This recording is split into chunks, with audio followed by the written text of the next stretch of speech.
Enigmele din Providence.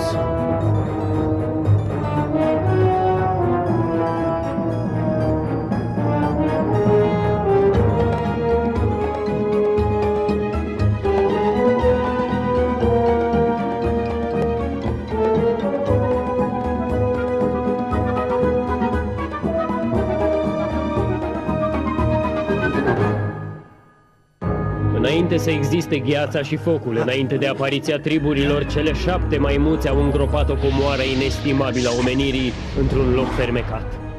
Dar azi comoara e în pericol, doar cel care va citi acest pergament va putea să o protejeze, înfruntând forțele răului pentru a dezlega misterele din Providence.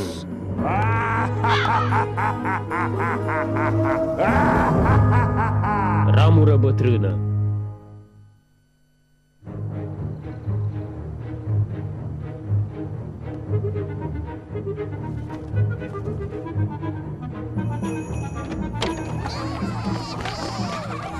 Grăbește-te, Melissa!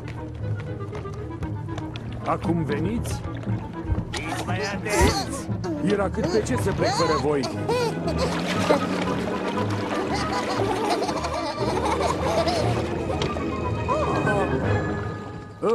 Mulțumesc, Albert! Bună ziua, domnișoară! Bongren! Bună ziua, copii! De ce fugiți așa? Sunteți lac de apă! Și micul Mathieu își dorea atât de mult un prieten adevărat, pe care să conteze oricând. Un prieten loial și curajos, încât ramura cea bătrână a prins viață. Dar cum ar putea o bucată de lemn să prindă viață? Pentru că Mathieu își dorea asta cu adevărat. Și ce-a făcut ramură bătrână? Ramură bătrână îl proteja pe Mathieu de ființele rele, de grigucel groasnic, cocoșatul din cimitir. Cel care răpește copiii atunci când stau cu spatele la el. Nu vă speriați, e Oscar.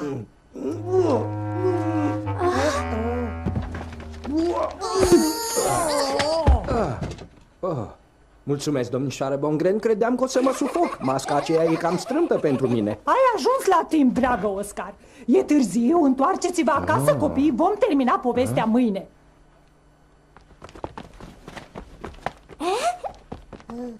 Da, s-a înțepenit. Ei, și?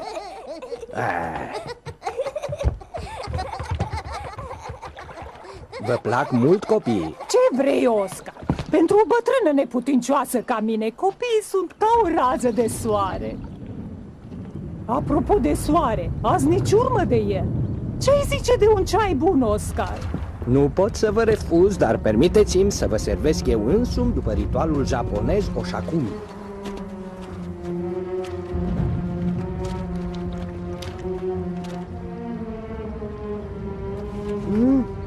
Știi, Melissa, ar fi grozav să avem un prieten ca și ramură bătrână.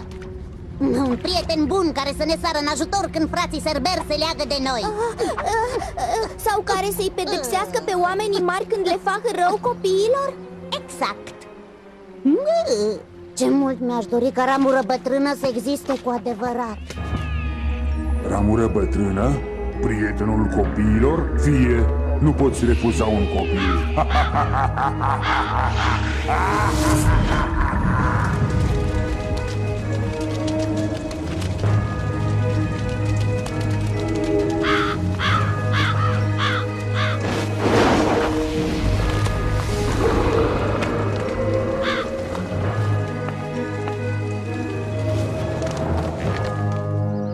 Războinicii Bambara își îngrozeau dușmanii cu masca lor de luptă.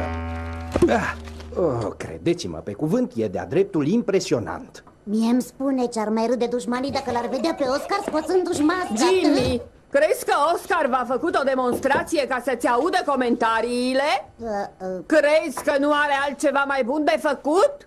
Să scrii de 100 de ori, sunt politicos și sunt foarte atent în clasă când ni se face o demonstrație. Vă rog, doamnă. Și în 4 culori diferite. Dar nu e atât de grav. Na, trebuie să-i disciplinezi pe obraznicii ăștia mici. Hei, mergem la domnișoara Bongren? Nu pot, trebuie să-mi execut pedeapsa pentru mâine. Ce rea e adrenalin, nu e drept. Dacă ramură bătrână ar exista, ar pedepsi-o. Jimmy!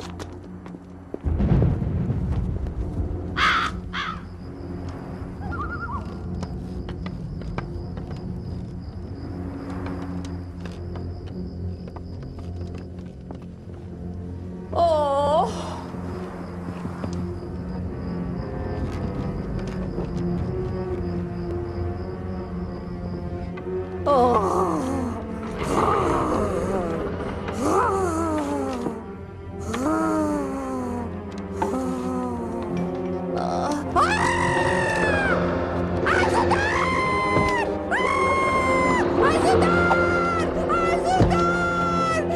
Ajutor! Ajutați-mă! Ajutor! Ajutor! Ajutor! Ajutor! Iată pedeapsa mea. În 4 culori diferite.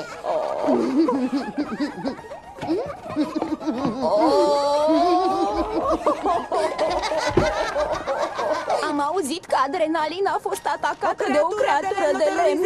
pe Adrenalin. O marionetă. Sigur a avut halucinații din cauza stresului. Adrenalin are multe defecte, dar n-ar fi în stare să născocească o asemenea poveste. Ai dreptate, Katia, părea într-adevăr șocată și nu văd de ce și-ar fi făcut zgârieturi pe față.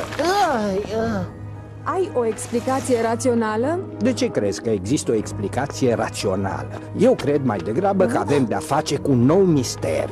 Oh, nu din nou. În ciuda absurdității acestei povești, e bine să procedăm logic.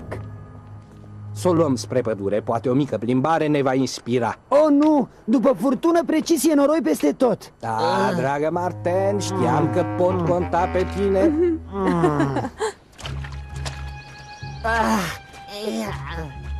Să ne întoarcem, cărarea e de neumblat. Hai de neînfricate, camarad. Cum spunea Ciotao, calea adevărului e plină de capcane. N-a pomenit și de mocirlă. Nu te mai prosti, da? Avem o anchetă de făcut. Dacă crezi că vânătăile te ajută să reflectezi... Ai tras o căzătură pe cinste, nu? Ce noroc pentru vânătorii de ciuperci! Formidabil! Unde le-ai găsit, Teo? Doar nu credeți că o să vă dezvălui ascultătoarea micilor mele comori. Dimpotrivă, vă voi arăta ceva ce vă va interesa cu siguranță. Urmați-mă! Ce ziceți de asta? Ce formă precisă! Oare cine a făcut asta? Marginile par arse, ca și cum fulgerul ar fi decupat copacul. În cazul acesta, bucata lipsă ar fi trebuit să fie lângă copac. Dar am căutat cu atenție și n-am găsit nimic. Ciudat.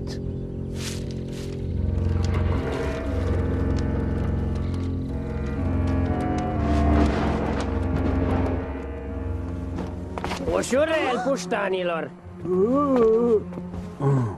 Ia te uite, v-ați luat acadele? Pot să gust și eu.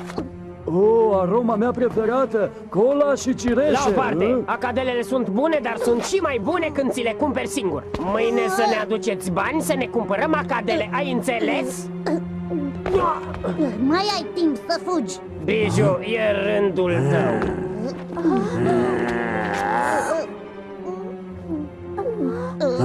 Încetează! Pe mâine, țâncilor, să ne aduceți bani negreșit, altfel... Să mergem! Altfel ce, Carlo? Dacă ramură bătrân ar exista, ar băga el spaima în hoții ăștia de acadele. 2 cărți. Hei! 2 cărți de deasupra. Vrei să spui că trișez? Da! Da? Biju, tu ai făcut asta? Nu?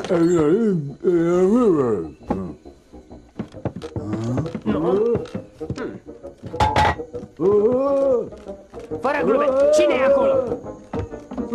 Nu mai rămân aici nici o secundă! Nu mă lăsați singur! Vedeți ceva? Poate era vântul.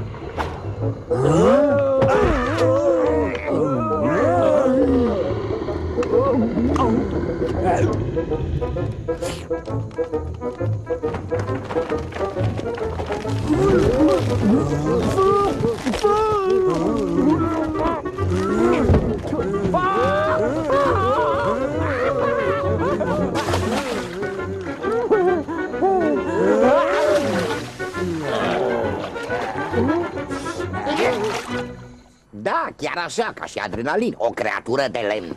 Bine, bine, dar oare de ce ne tulbură liniștea? Întrebați-o. În orice caz, eu mi-am pregătit drujba.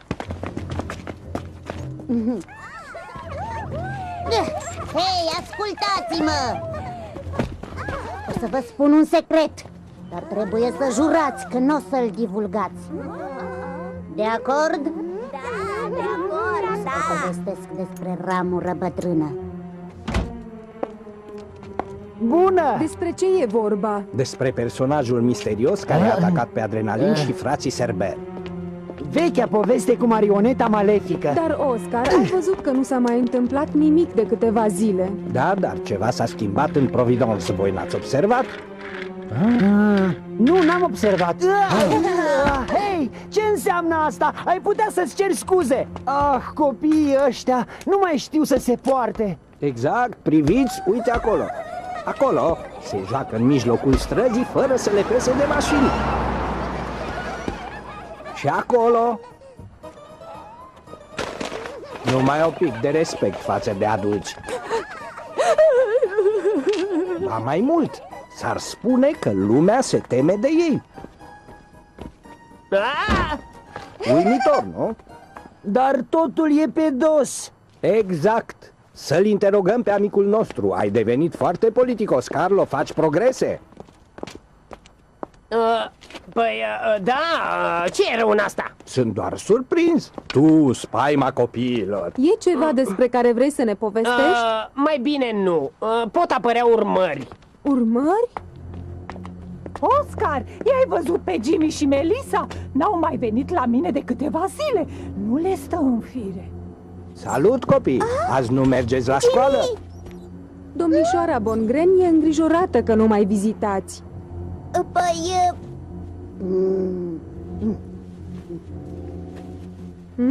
O, dragă Oscar, tocmai îi arătam domnului proiectul meu de urbanizare. Nemaipomenit, nu? Trebuie doar să desființăm terenul de joacă.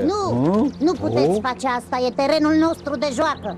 Oh, ia auzi, dar proiectul acesta este foarte important pentru frumosul nostru oraș. Vă veți juca în altă parte. Nu, ramură bătrână nu vă va lăsa. Cine e ramură bătrână? Ah, copiii ăștia. Noi să ne continuăm liniștiți discuția. Jimmy, cine e ramură bătrână? El i-a atacat pe Adrenalin și frații Serber? Te rog, spune-ne, nu-ți facem niciun rău.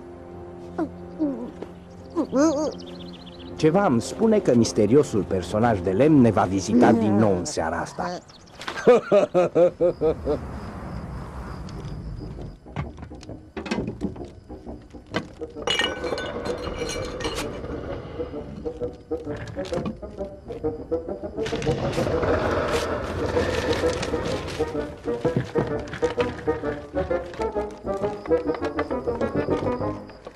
Surpriză!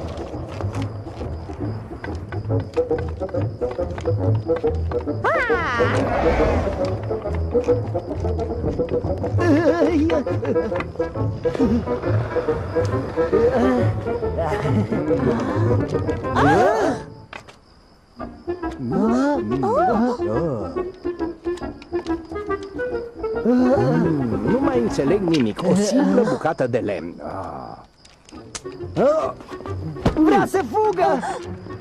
Lasă-l, am aflat ce voiam să știu. Nu-ți amintește de nimic? Copacul din pădure.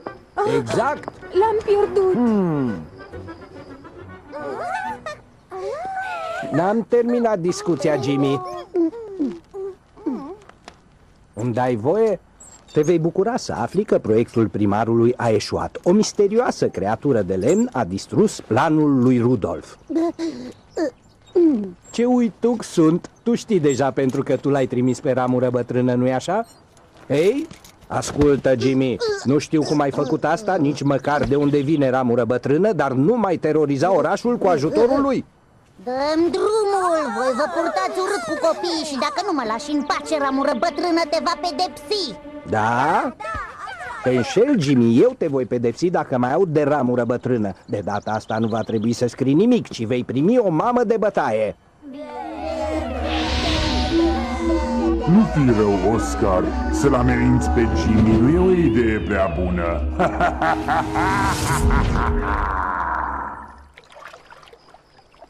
Ah, ce noapte superbă! O noapte ideală să mă delectez cu memoriile bătrânului capitan Cook.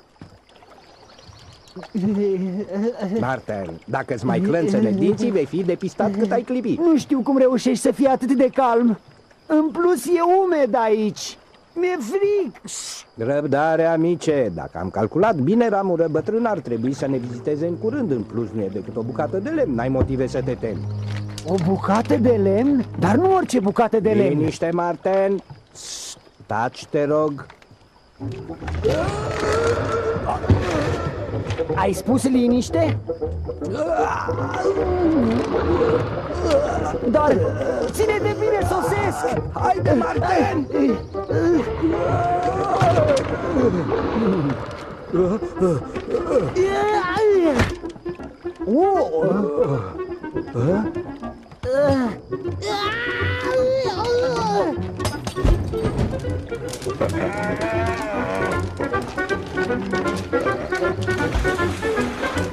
Ești apăr? Ești bine? Îmi pare rău pentru pălărie. De data asta cred că l-am dat gata pe ramură bătrână. Nu mai contați pe ramură bătrână, nu mai există. Acum va trebui să fiți cuminți și să terminați cu năzdrăvăniile. Ramură bătrână nu o să vă mai ajute. Niciodată. Ramură bătrână era prietenul meu, ești rău. Dar... Tu ai vrut-o și alții vor veni să-l răzbune pe ramură bătrână. Jimmy, întoarce-te! E clar că nu știi să te porți cu copiii, Oscar. Dacă am înțeles bine, ramură bătrână e rodul imaginației copiilor. Exact, un prieten imaginar devenit realitate. Katia, vino să o încerci. Poate e mai bine să apelăm la psihologie. Exact, și puțină intuiție feminină ar fi ideală ca să ne ducem misiunea la capăt. Ce zici? Tocmai voiam să-ți propun. Și voi ce veți face între timp? Noi ne pregătim pentru inevitabil. Bună, Stanley! Am nevoie de cărți despre psihologia copilului. Secțiunea tineret e jos, dar e cam dezordine. Extraordinara poveste a lui ramură bătrână. Ce e asta, Stanley? O, asta? Una din cărțile din tinerețe ale domnișoarei Bongren. O poveste pentru copii. Gura copiilor adevăr grăiește. Ramură bătrână trebuie să se răzbune, dar de data asta nu va fi singur.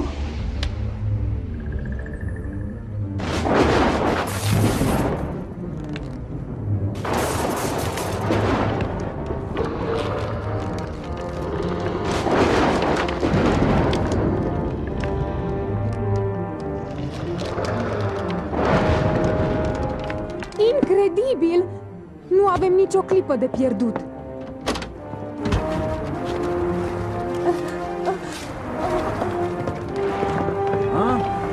Îmi permiteți? Hei, hoața! Barca mea! Barca! Ramurile bătrâne au pornit deja. Repede, mai repede!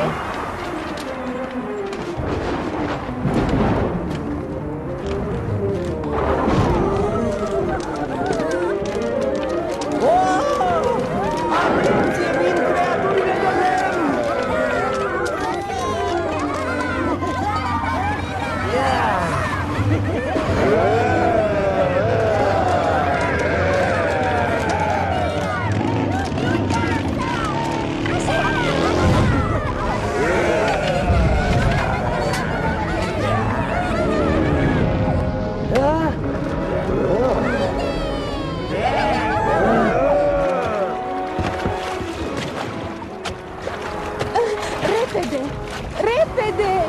Ușurel, fetiță, picioarele mele nu mai sunt tinere.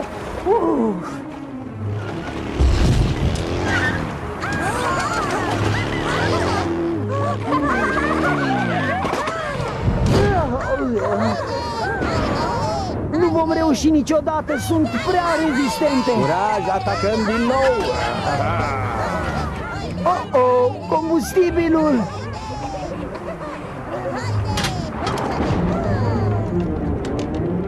Opriți-vă! Nu crezi că e prea mult? Dacă nu încetezi cu răutățile, povestea asta se va termina urât.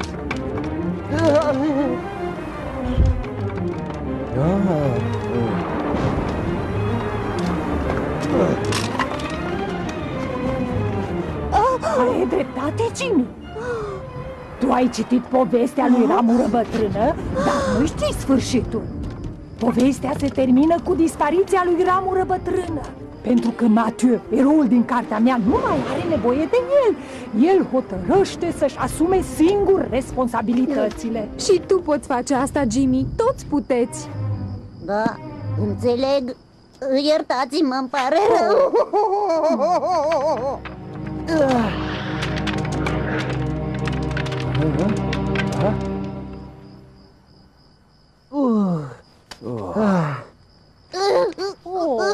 Nu te necăji, Jimmy, nimeni nu e supărat pe tine, nu e doar vina ta. Vreți să fiți luați în serios, să fiți ascultați? Da. Am o idee care ar putea îmbunătăți lucrurile.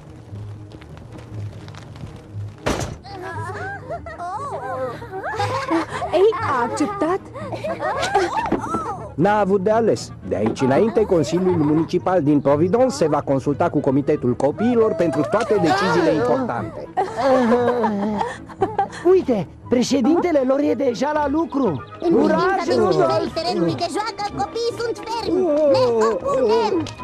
În sfârșit, totul a revenit la normal, Oscar. Nu chiar simt că în spatele acestei întâmplări se află o putere impresionantă. Ca și cum cineva ar vrea să distrugă Providence, cineva care vrea să ne împiedice să-i descoperim secretul. Dar ce secret?